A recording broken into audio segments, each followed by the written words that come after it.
শুভ সকাল বন্ধুরা, সবাই কেমন আছো? আশা করছি খুব ভালো আছো। আমিও কিন্তু বেশ আছি। আজকে আরেকটা সুন্দর ভিডিও তোমাদের সাথে নিয়ে তুলে ধরলাম, আশা করছি তোমাদের ভালো লাগবে। তো সকালটা শুরু হচ্ছে একদম চা উতলানোর থেকে। কি সুন্দর লাগে না দেখতে? আমার কিন্তু বেশ লাগে দেখতে চা উতলানোটা, জানো। তার জন্য আমি না এটাকে ভিডিও করি, খুব ভালো লাগে। কাল রাত্রের থেকেই না গরম গরম দুধ চা বেশ আদা দিয়ে কড়া করে খেতে ইচ্ছে করছিল। তো রাত্রে আর খেলাম না। তো সকালবেলা কিন্তু আজকের দিনটা এই কড়া করে আদা দিয়ে দুধ চা দিয়েই শুরু করলাম। কিন্তু খালি কি দুধ চা খেলে হয় বলো? চায়ের সাথে তো অন্য কিছু লাগেই। আজকে আর মুড়ি চানাচুর কিছুই নিলাম না, কারণ চানাচুরটা শেষ হয়ে গেছে। আর চানাচুর ছাড়াও মুড়ি খাওয়া যেত, তো অতটা ইচ্ছা করলো না, যেহেতু ঘরে ম্যাগি আছে। তো ম্যাগি দেখো প্যাকেটটা ছোট, তাই না একটু বিস্কুট নিয়ে নিলাম। আর বিস্কুটের সাথে মনে পড়লো যে ওহো, আমার তো ড্রাই ফ্রুটস খাওয়া আছে। জানো, এই সকালবেলা না খেলে না সারাদিনে আর খাওয়াই হয় না ড্রাই ফ্রুটসটা। তার জন্য এই বিস্কিটের পাশে পাশে কিছু আলমন্ডস নিয়ে নিলাম। আর এদিক দিয়ে বানাচ্ছি ম্যাগি। সত্যি শীতের সকালে যেরকম গরম গরম দুধ চা বা লাল চা খেতে ভালো লাগে, সেরকম কিন্তু পাশাপাশি এই স্যুপওয়ালা ম্যাগিটাও খুব ভালো লাগে। আর উপর দিয়ে যদি একটু হালকা ধনে পাতা ছিটিয়ে দেওয়া যায়, তাহলে তো একদম সোনায় সুহাগা। তো আমার কাছে ধনে পাতাটা এখন ছিল না, তাই এই স্যুপ ম্যাগি করে নিলাম। আর এদিকে দেখো কটা আলমন্ড আর বিস্কিট নিয়ে নিলাম, সাথে দুধ চা। সকালে খাবার বানাতে বানাতে দেখলাম যে সবাই যেন সবার কাজে চলে গেছে, মানে সবাই ডিউটিতে চলে গেছে। আর রুমে খালি এখন আমি একাই আছি, তাই গেটটার দিকে লাগিয়ে দিলাম। আর দেখো সে কতগুলো বাসন, এইগুলো রাত্রের বাসন, রাত্রে আর মাজি নেই, যেহেতু এখন হালকা হালকা ঠান্ডা পড়ছে না, রাত্রে বাইরে কাজ করতে বেশ একটু ঠান্ডাই লাগে। তাই এগুলো রেখে দিয়েছি, এখন সবাই যাওয়ার পরে আমি আরামসে বসে মাজবো। তো বন্ধুরা, তোমাদের সামনে একটু আসলাম, এইমাত্র খাওয়া দাওয়া হয়ে গেল। আর এখন হায়দ্রাবাদেও না হালকা হালকা ঠান্ডা পড়ে গেছে, মানে সেই সকাল টাইমটা আর বিকেল বিকেল রাত্রের টাইমটা ফ্যান চালাতে হয় না, ফ্যান এখন আমরা বন্ধ করে রেখেছি। আর আজকে বাইরে হালকা হালকা রৌদ্র উঠেছে। তোমাদেরকে দেখালাম কতগুলো বাসন আছে, আরও কতগুলো বাসন হলো। তো এই সব বাসনগুলো এখন মেজে তারপরে বসাবো দুপুরে রান্না। তাহলে তোমরা ব্লগটা দেখতে থাকো। তো এখানে খাওয়া দাওয়া কমপ্লিট করে সবগুলো বাসন ধুয়ে উপরে, মানে গামলাটার মতো উপর করে রেখেছি। এমন করে উপর করে রাখলে যেন সব জল ঝরে যায়। আর এদিকে আমি ডাল আর আলু আর ডিম সিদ্ধ বসিয়ে বাসনগুলো মাজতে গিয়েছিলাম। এর জন্য কেন কি দুটোর দিকে আবার বিয়ে ডিউটি আছে, তার আগে ওকে টিফিনটা রেডি করে দিতে হবে।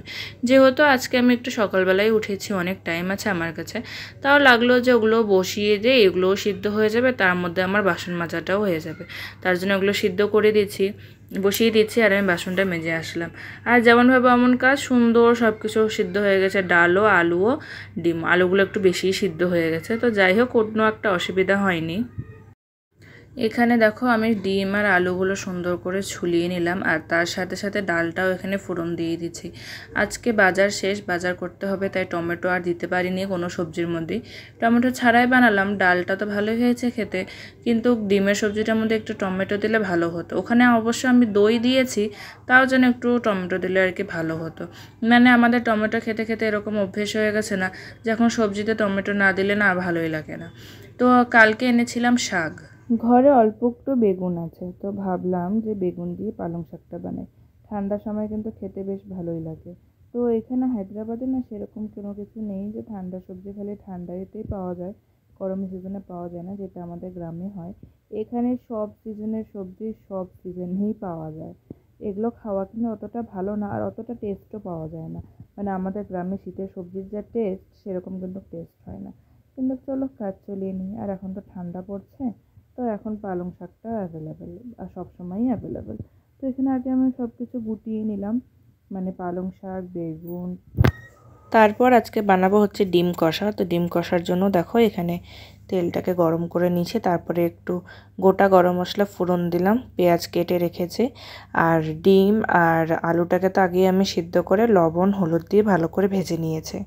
ডিম কষা বানানোর আগে আমি এই রেসিপিটা ইউটিউবে সুন্দর করে দেখে নিয়েছি, আর যেরকম যেরকম করে দেখিয়েছি ওরকম করে দেখিয়েছি, মানে বানিয়েছি আমি। কিন্তু ওখানে দই দেওয়া দেখিয়েছিল ভিডিওটার মধ্যে, তো তার জন্য আমি এখানে দই ইউজ করেছি। কিন্তু আমার লাগছে যে দইয়ের বদলে যদি আমি টমেটোটা দিতাম তাহলে মানে বেশি স্বাদ হতো। তো চলো আজকে দই দিয়ে বানালাম, নেক্সট টাইম বানালে ইসে দিয়ে টমেটো দিয়ে বানাবো। আর দইয়ের যে পেস্টটা আমি বানিয়ে রেখেছি ওখানে কিন্তু সব রকম মশলা আমি দিয়ে দিয়েছি। দেখো মশলাগুলো সুন্দর করে মিক্স করে দিয়েছি দইয়ের মধ্যে। এখানে আমি দিয়েছি হচ্ছে হলুদ, লঙ্কার গুঁড়ো, জিরে গুঁড়ো, তারপর অল্প একটু মিট মশলা দিয়েছে। খেতে খুব একটা খারাপ হয়নি, ভালোই হয়েছে। কিন্তু টমেটোটা দিলে না কি হয়, টমেটোর একটা আলাদা ফ্লেভার আসে, সেই ফ্লেভারটা খুব ভালো লাগে। তারপরে এখানে মশলা ভালো করে কষিয়ে, দুবার কষিয়েছি কিন্তু, একবার দেখালে কিন্তু দুবার কষিয়েছে। তারপর ডিম আর আলুগুলো দিয়ে দিলাম। একদিকে দিয়ে আমার ভাতও রেডি। চলো একবার দেখিয়ে দিই যে আজকে দুপুরে মেনুতে ঠিক কী কী বানালাম আমি। এখানে বানিয়েছি বেগুন ভাজা দিয়ে পালং শাক, আর এই দেখো ডিম কষাটা কি সুন্দর হয়েছে না দেখতে, একদম কষা কষা হয়েছে, খালি না তেলটা একটু বেশি হয়ে গেছিলো। নেক্সট টাইম বানালে তেলটা একটু কম দিতে হবে। আর তারপরে বানিয়েছি এখানে ডাল। ডালের মধ্যে আজকে বুট ডাল আর মুগ ডাল ফোড়ন দিয়ে মানে একসাথে সিদ্ধ করে বানিয়েছি, ভালো হয়েছে খেতে। তো চলো রান্না বান্না তো হয়ে গেল আজকের মতন করে। আর হ্যাঁ, পাঁপড়ও ভেজেছিলাম আমি। আমার বরের না পাঁপড় ভাজাটা খুব ভালোবাসে, তার জন্য পাঁপড়টা আমি বানাই। আর রান্না বান্না শেষ করার পরে সুন্দর করে পুজো দিয়ে নিচ্ছি।